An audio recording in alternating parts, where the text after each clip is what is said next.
Christianity's the weird one, though. You know, Christianity's such an odd religion, you know. I was raised that way, you know, and you just suffer from it. You know, the whole image is that, you know, eternal suffering awaits anyone who questions God's infinite love. That's the message, isn't it, that we're brought with? Believe or die. Thank you for giving, Lord, for all those options.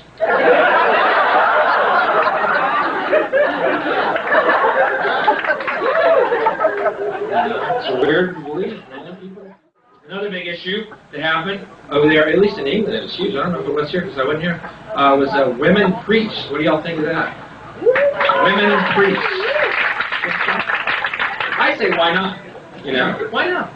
Now we'll have priests of both sexes I don't listen to. Who gives a fuck? How about that for an answer? Have one with 3 balls and 8 titties. I could give a flying fuck. How about that? Have one with gills and a trunk. Hermaphrodite one. I don't give a shit. Well, I appreciate your quaint cults, traditions, superstitions, and customs. I, on the other hand, am an evolved being who deals solely with the source of light that exists in all of our minds. No middleman required.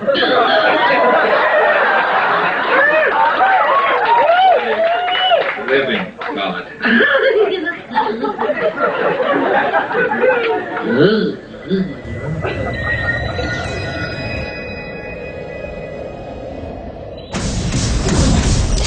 Do you know why you're here, Evie Hammond?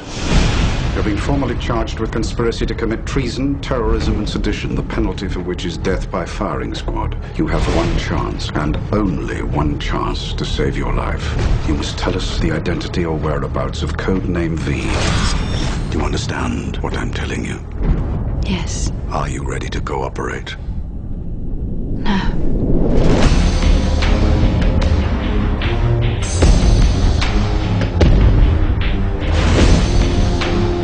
The truth is, there is something terribly wrong with this country. Whoa! Excuse me, miss. I'm sorry. Not yet, you're not. But you will be. The only verdict is vengeance. A vendetta.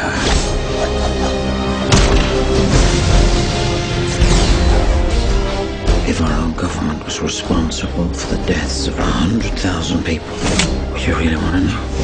You're getting back at them for what they did to you. What was done to me was monstrous. And they created a monster. Fear became the ultimate tool of this government. I want this country to realize that we stand on the edge of oblivion. I want everyone to remember why they need us. I wish I wasn't afraid all the time. People should not be afraid of their governments. Government should be afraid of their people. It is you. Several prominent party members have been murdered, Chief Inspector. This is exactly what he wants. What? Chaos.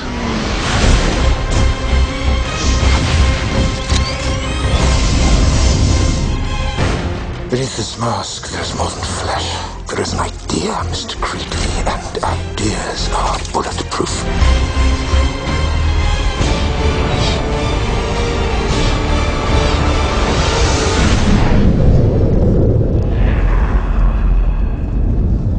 Remember the 5th of November.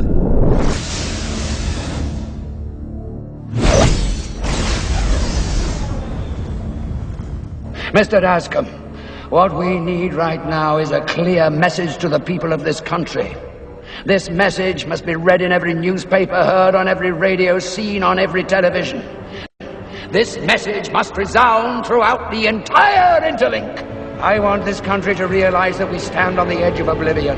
I want every man, woman, and child to understand how close we are to chaos. I want everyone to remember why they need us. In the former United States, civil war continues to devastate the Midwest. Scientists attribute this latest water shortage to the lack of rainfall the last 2 years. Ministry officials expect water coupon prices to rise. Police have arrested 9 suspects. Can you believe this shit? Reporting avian flu Been going on vaccine. all summer. Outside the quarantine zone, a new airborne pathogen has killed 27 people. Authorities have uncovered new evidence linking the terrorist organisation called V to the St Mary's viral attack on London 14 years ago. You have information for us? No, you already have the information. All the names, the dates inside your head. What you want, what you really need is a story. A story can be true or false. I leave such judgments to you, Inspector.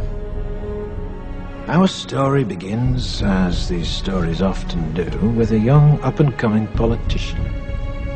He's a deeply religious man and a member of the Conservative Party. He's completely single-minded and has no regard for the political process.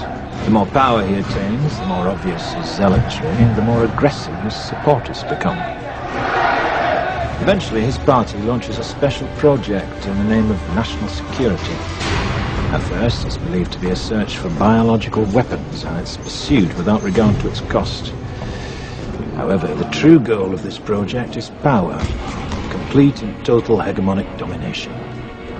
The project, however, ends violently. But the efforts of those involved are not in vain, for a new ability to wage war is born from the blood of one of the victims. Imagine a virus, the most terrifying virus you can, and then imagine that you, and you alone, have the cure.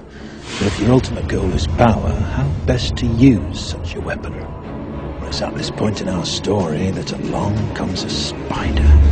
He is a man seemingly without a conscience, for whom the ends always justify the means, and it is he who suggests that their target should not be an enemy of the country, but rather the country itself. 3 targets are chosen to maximize the effect of the attack: a school, a tube station, and a water treatment plant. Several hundred die within the first few weeks. That Three Waters has, in fact, been contaminated. Authorities are attempting to control its deadly spread. Sent a wave of destruction throughout the underground. Fueled by the media, fear and panic spread quickly, fracturing and dividing the country until at last the true goal comes into view. Before the St. Mary's crisis, no one would have predicted the results of the election that year, no one. And then not long after the election, lo and behold, a miracle. Some believed it was the work of God himself, but it was a pharmaceutical company controlled by certain party members that made them all obscenely rich. A year later, several extremists are tried, found guilty and executed, while a memorial is built to canonize their victims. But the end result, the true genius of the plan, was the fear. Fear became the ultimate tool of this government, and through it, our politician was ultimately appointed to the newly created position of High Chancellor. The rest, as they say, is history.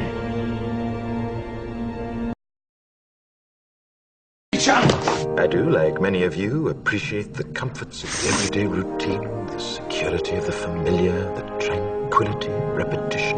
Bloody hell. I enjoy them as much as any bloke. But in the spirit of commemoration, whereby those important events of the past, usually associated with someone's death or the end of some awful bloody struggle, are celebrated with a nice holiday, I thought we could mark this November the 5th, a day that is sadly no longer remembered, by taking some time out of our daily lives to sit down and have a little chat. There are, of course, those who do not want us to speak. We think, just let me think. In fact, even now, orders are being shouted into telephones, and men with guns will soon be on their way. It's Chancellor Sutler. Damn it! Why? Because while the truncheon may be used in lieu of conversation, words will always retain their power. Words offer the means to meaning, and for those who will listen, the enunciation of truth. And the truth is, there is something terribly wrong with this country, isn't there? You designed it, sir. You wanted it foolproof. You told me every television in London. Cruelty and injustice, intolerance and oppression. And where once you had the freedom to object, to think and speak as you saw fit, you now have censors and systems of surveillance coercing your conformity and soliciting your submission. We need cameras. How did this happen? Who's to blame?